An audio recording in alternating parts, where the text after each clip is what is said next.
Bonjour, bonsoir, bon après-midi, dépendamment de l'heure que vous allez écouter cet élément. Je fais cet enregistrement rapidement parce que j'ai été choqué cette semaine de voir ce genre d'article m'intéresse beaucoup. Ça m'intéresse beaucoup. Pourquoi? Parce que je sais que dans ce monde ici, quand vous êtes informé, vous avez, on peut vous dire que vous êtes riche. Et si vous n'êtes pas informé, vous ne serez pas, c'est-à-dire vous êtes toujours dans le monde des sous-développement. Alors, j'ai regardé, il y a deux articles particulièrement qui m'ont intéressé ce samedi 31 août 2024. Il y a beaucoup d'articles que j'ai regardés, j'ai écouté, j'ai fait des choses. Je travaille beaucoup sur le projet WISE pour dire que le projet WISE m'intéresse beaucoup et les gens qui nous suivent et qui sont là sont très, très emballés. Le projet va très bien et je suis très content de ça. Mais je vais vous parler seulement de deux articles ici. Ici, on parle, l'Union européenne se prépare à se doter d'une blockchain EBSI avec l'aide de IOTA. Cet article ici m'a intéressé beaucoup. On va lire ça un petit peu, voir un peu qu'est-ce que ça donne. Et le deuxième article qui m'a encore intéressé est que la Russie, le paiement international en crypto-monnaie testé dès cette semaine. Commençons d'abord par ceci. M. Poutine, c'est un monsieur qui a une longue vision. Il a une vision vraiment, quand vous regardez dans ses affaires, de ce qu'il fait, vous voyez vraiment que les gars, ils travaillent pour l'avenir de sa population. Voyons un peu. La Russie souhaite miser sur les crypto-monnaies pour régler les transactions à l'international et esquiver les sanctions. Moi, je ne pense pas que c'est juste pour esquiver les sanctions, c'est parce que le besoin plutôt est là et que la crypto-monnaie, c'est l'avenir. Et la première phase de ce test commencera dès cette semaine selon un rapport, les rapports qu'ils ont donnés, c'est-à-dire que le test tout est déjà fait et ils sont en train de mettre déjà juste les choses en place. Les paiements en crypto-monnaie testés prochainement. Selon une information de Bloomberg, il n'y a rien à présenter. Ceux qui se font dans les domaines des transactions, dans les domaines de l'économie, dans les domaines disons, dans les trading en général, vous allez voir que Bloomberg, c'est vraiment le gros morceau est là. Qui cite des sources anonymes, les transactions en crypto-monnaie se feront avec le système de paiement par quatre cartes russes. Soutenir les cartes MIR. Il s'était déjà démocratisé suite aux sanctions touchant la Russie en 2014. C'est-à-dire ils ont commencé à se préparer depuis longtemps qu'il y a des choses qui vont changer. La crypto-monnaie commence depuis 2008-2009 avec l'arrivée des bitcoins, pour ceux qui ne savent pas. Ces nouveaux protocoles reposera donc sur les crypto-monnaies. Il permettra d'échanger des roubles contre les actions numériques via les plateformes d'échange. La loi autorisant ce changement avait été validée par Vladimir Poutine le 8 août dernier. Donc, il y en a encore d'autres ici. Il parle dans ici l'article qui parle à lire comment acheter du Bitcoin facilement. Donc, vous avez ça. Si vous voulez, pour ceux qui ne savent pas encore, vous pouvez aller lire ça. Le système de paiement par carte bancaire est régulé et surveillé par la Banque centrale de Russie. Ce qui a été déjà parlé depuis longtemps, même aux États-Unis, en Europe, on en parle, on dit, ben voilà, au début, ils commençaient à critiquer le Bitcoin, c'est pour les bandits, c'est pour les terroristes, et ainsi de suite, mais voilà. Aujourd'hui, la Russie prend de l'avance. La régularisation devait se faire depuis longtemps. Je me souviens encore quand Trump était au pouvoir, il avait traqué tout, il avait tout fait pour que ça passe, mais il a compliqué la vie. Aujourd'hui, avec les élections actuelles, il est devenu comme si c'est devenu comme si c'était lui plutôt qui n'était pas concerné et qu'eux maintenant, ils veulent maintenant mettre les choses en place. Mon œil. S'appuyer dessus permet donc de bénéficier d'un système déjà en place. Tout tout en gardant l'œil sur les transactions en crypto-monnaie. Ça, c'est vraiment du lourd. Et une nouvelle manière d'esquiver les sanctions. Je ne sais pas de quoi il parle. Il pense d'esquiver les sanctions. Quelles sont les sanctions? Alors que le gars, il est prêt plutôt à donner plutôt des choses aux autres personnes que d'aller chercher c'est comme si on lui compliquait la vie. Il ne se complique pas la vie, lui. Il s'agit certainement d'une réaction au durcissement des sanctions pesant sur la Russie. En juin dernier, les banques étrangères ont en effet été de nouveau découragés de travailler avec le pays, avec des nouvelles mesures venues des États-Unis. Je ne pense pas. Moi, je ne pense pas. Je ne crois pas à ça. Personnellement, je ne crois pas à ça. La Russie s'était déjà vu couper de certains dispositifs de paiement et la guerre en Ukraine a fait naître de nouvelles sanctions économiques et internationales. Le pays a par exemple été coupé des SWIFT. SWIFT lui-même, il souffre maintenant parce qu'il y a moins de gens qui utilisent maintenant donc les envois d'argent par banque. Un système de règlement interbancaire omniprésent dans le monde.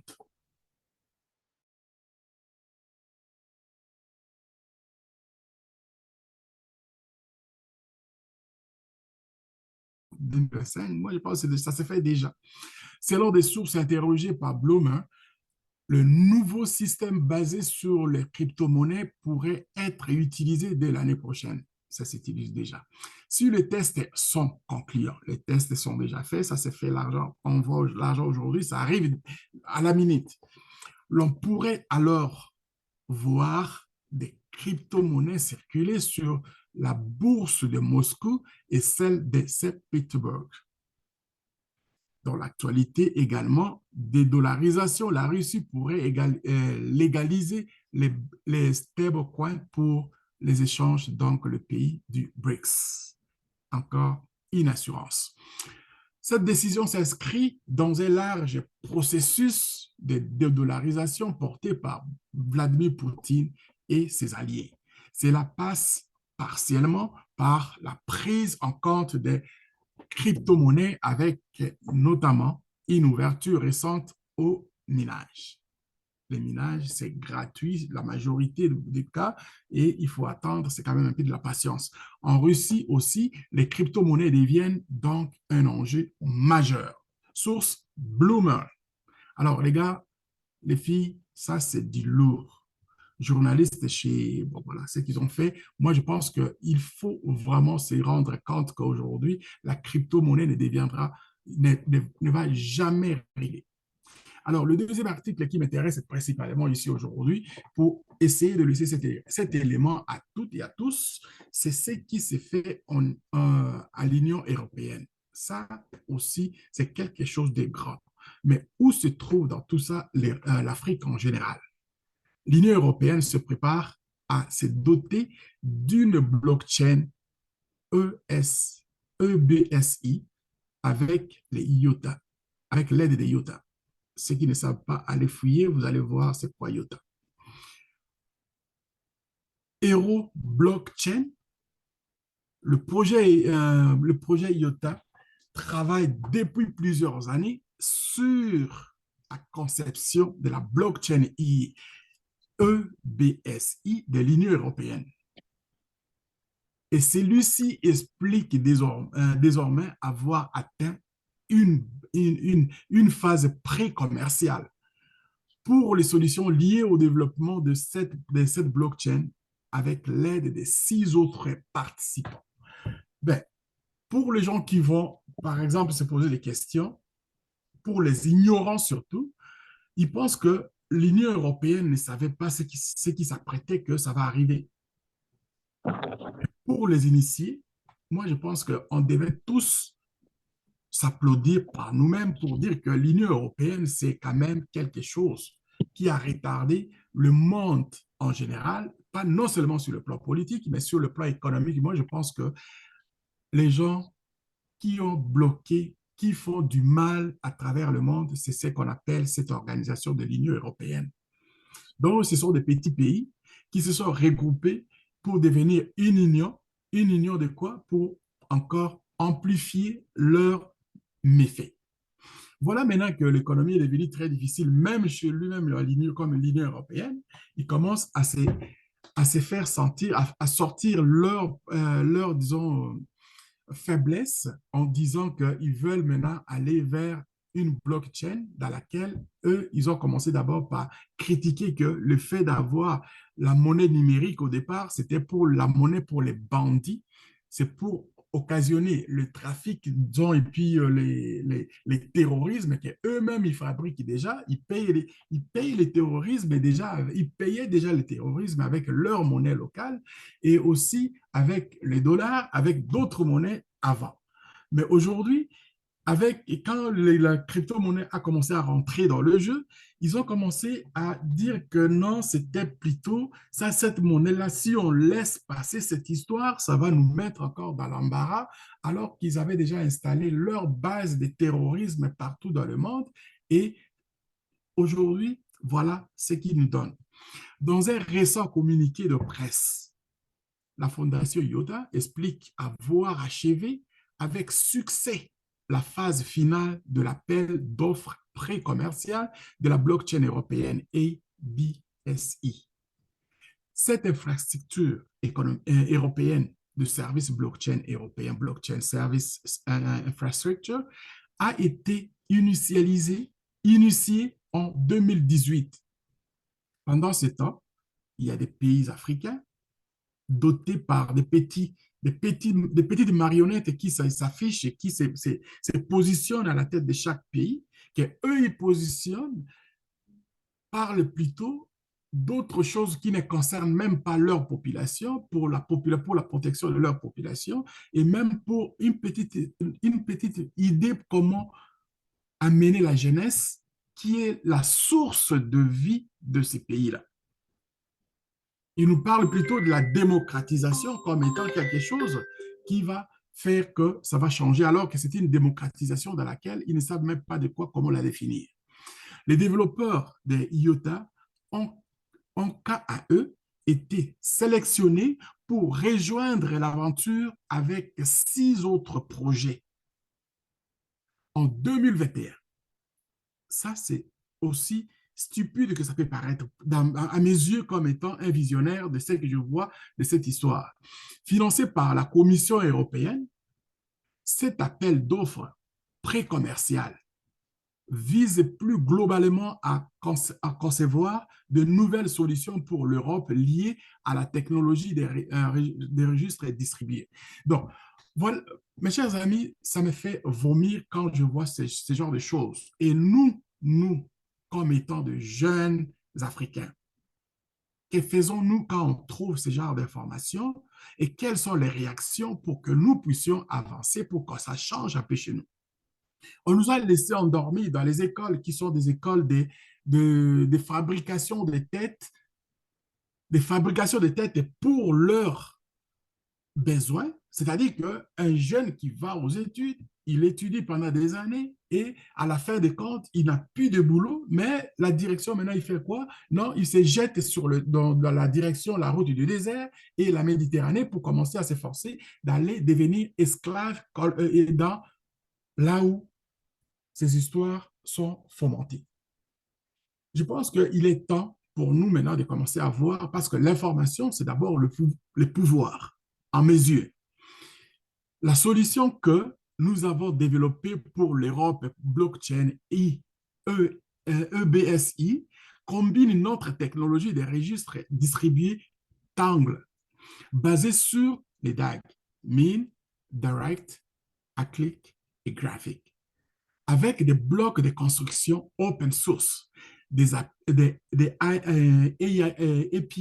ouvertes et des plateformes tierces potentielles dans le futur écosystème européen des services de blockchain. Donc, vous voyez que eux, ils préparent pour leur jeunesse, ils préparent pour leur société, mais ils s'en vont en même temps pour compliquer la vie ailleurs. Et nous-mêmes qui voyons ce genre de choses, nous les laissons faire parce qu'ils sont des donneurs de leçons.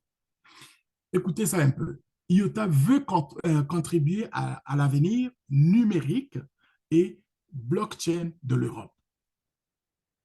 Est-ce que ces genres de projets, pensez-vous qu'ils viendront nous servir en Afrique? Pensez-vous vraiment qu'un jour, ils vont penser à aller installer ces genres de choses comme ils ont installé des universités bidons chez nous et des écoles qui ne servent qu'à à fomenter nos cerveaux pour devenir des esclaves? Selon le communiqué des équipes IOTA, cette participation à l'élaboration précommerciale de l'européenne blockchain service infrastructure a permis de développer et de présenter des solutions évolutives, scalable, évolutive, okay, durables et sécurisées par l'avenir de blockchain en Europe. Ici, vous voyez qu'ils ne citent, ils ne vont même pas citer l'Afrique dedans, mais ils nous laissent avec leur monnaie qui n'a aucun sens, qu'ils nous donnent, par exemple, le franc CFA. Le franc CFA est fait en Europe, en France, mais n'est pas utilisé en France. Mais les gens ne comprennent toujours pas qu'il y a quelque chose de pas bon là-dedans. Ça va jamais servir pour les besoins de ceux qui se servent de cette monnaie-là. Le EBSI est une étape cruciale vers un avenir numérique cohérent pour l'Europe, mais pas pour l'Afrique, je ne crois pas. Fournissant les cadres nécessaires d'innovation et la collaboration dans divers secteurs. Cette initiative s'aligne sur nos objectifs et renforce la position de l'Europe dans le paysage numérique mondial. Qu'est-ce qu'on n'entend pas? Qu'est-ce qu'on ne va pas attendre? Okay.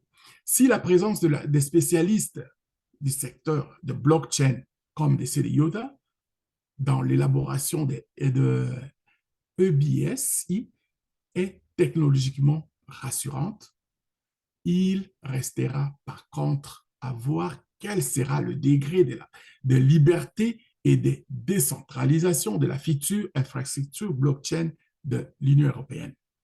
Car, manifestement, avec le scandaleux cas de l'arrestation de Pavel Durov, CEO de Telegram, et qu'il a été libéré de toute façon. Développer un logiciel qui serait malheureusement utilisé par la suite par les malfaiteurs pourrait être condamnable. C'est aussi stupide que vouloir condamner les États émetteurs de monnaie fiduciaire parce que leurs euros ou dollars sont utilisés par des malfaiteurs. Mais je trouve quand même que c'est un peu rigolo. C'est rigolo et en même temps, ils sont des gens qui sont censés être comme évolués, des gens qui ont commencé à donner disons, à faire à vouloir coloniser les autres et rester toujours au top, même s'ils n'ont rien, et la population vieillissante, mais ils se servent de l'immigration comme étant un bouée de sauvetage, et cette immigration n'est pas respectée. Et pour moi, je pense qu'il est temps de prendre les taureaux par les cornes, de faire comme les Asiatiques ont fait.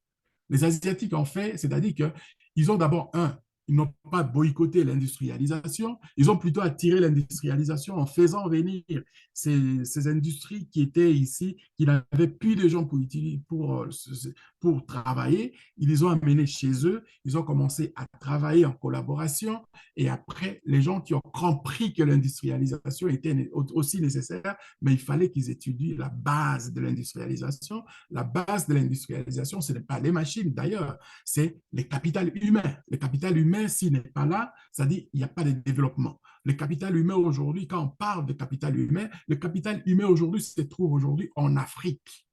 La population jeune, 60 à 80%, c'est la population jeune, une population qui est capable d'apprendre et de se développer. Mais on ne veut pas les laisser se développer, on veut l'étouffer avec tous les moyens. C'est-à-dire la machination par l'éducation qui a été une éducation de formater les têtes avec aux besoins qu'eux ils voudraient dans les cas où ceux qui veulent s'en sortir, il faut qu'il aille rejoindre l'autre il faut qu'ils traversent la Manche pour arriver chez eux. Et quand ils arrivent chez eux, ils ne vont pas les utiliser. Alors, c'est-à-dire, ils vont les utiliser comme des sous-hommes. Et en ce moment, moi, je pense qu'il était temps que les médias sociaux viennent au secours de la jeunesse que nous avons aujourd'hui, la jeunesse africaine, malgré l'absence de ces infrastructures, malgré les difficultés, se débrouillent même avec des petits téléphones. Qui n'a pas les téléphones aujourd'hui? Qui ne reçoit pas les informations aujourd'hui? Alors, chers amis, c'était vraiment avec un grand plaisir que je puisse apporter ma part de responsabilité comme un leader, comme quelqu'un qui a la connaissance dans les domaines et partager à vous. Qu'est-ce que vous allez faire avec? Si vous voulez garder pour vous, tant pis. Si vous avez la chance de l'écouter, si vous voulez aussi partager, je pense que ça sera la moindre des choses. Je ne vous demande pas de me payer pour ça. Je ne gagne pas ma vie en faisant de vie avec ce genre d'informations. J'ai plutôt pris des informations pour les transférer à temps réel. C'était à vous, mon gars. À la prochaine. Bye bye. Bon week-end à tous.